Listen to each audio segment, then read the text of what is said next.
नमस्कार, मैं हूं पल्लवी नागपाल, जेरत प्रोफेसर, बड़ा गुरुकुल। क्या आप अपने बिजनेस को आगे बढ़ाना चाहते हैं? क्या आप फ्रेंचाइजी लेने की सोच रहे हैं या फ्रेंचाइजर के तौर पर अपनी फ्रेंचाइज देना चाहते हैं? तो फ्रेंचाइजिंग का संपूर्ण ज्ञान आपकी सारी की सारी कंफ्यूजन्स को दूर करने के लिए ही बनाया गया है।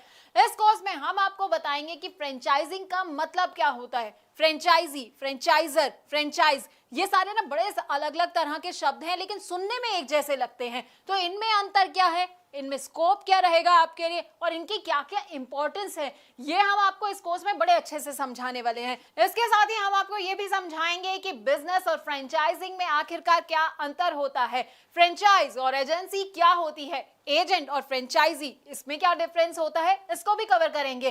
फ्रेंचाइज बिजनेस से फ्रेंचाइजी और फ्रेंचाइजर को आखिरकार क्या क्या फायदे होते हैं और उससे जुड़े क्या क्या रिस्क होते हैं। अरे भाई, फायदे जान रहे हैं तो रिस्क के बारे में भी तो जानना बड़ा जरूरी हो जाता है, तो हम आपको ये भी समझाएंगे।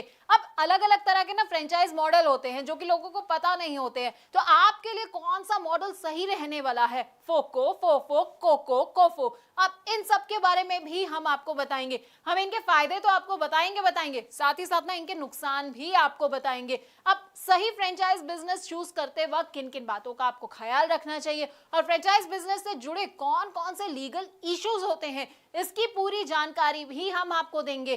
फ्रेंचाइज बिजनेस में सबसे इंपॉर्टेंट होता है फ्रेंचाइज डिस्क्लोजर डॉक्यूमेंट। अब इसके बारे में ना आपको विस्तार से अगर कहीं जानकारी मिलेगी तो वो आपको हमारे इस कोर्स के जरिए ही मिलेगी। इसमें क्या क्या आइटम्स होते हैं, कौन कौन से क्लॉजेस होते हैं, साथ ही आपको फ्रेंचाइजिंग अग्रीमेंट और उनके टाइप्स के बारे में भी हम पूरी की पूरी जानकारी देंगे। देखिए, फ्रेंचाइज बिजनेस को इवैल्यूएट करने का ना एक अलग क्राइटेरिया होता है, तो वो क्राइटेरिया क्या होता है ये हम आपको बताने वाले हैं।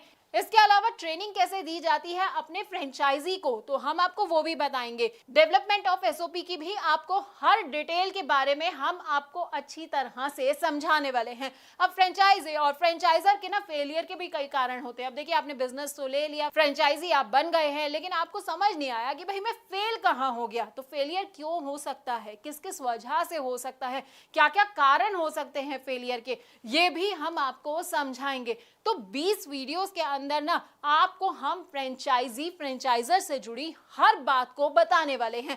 अब आप ये सोच रहे होंगे कि भाई इसको करने से मेरा क्या फायदा होगा, ये सब मेरे लिए जानना क्यों जरूरी है। तो देखिए, अगर आप चाहते हैं मुनाफा कमाना और अपने बिजनेस में सक्सेस हासिल करना, तो बस आपको क्या करना है, आपको इस कोर्स को बहुत ध्यान से देखना है। इससे आप फ्रेंचाइजिंग में फेलियर से खुद को बचा पाएंगे और बहुत आगे बढ़ पाएंगे।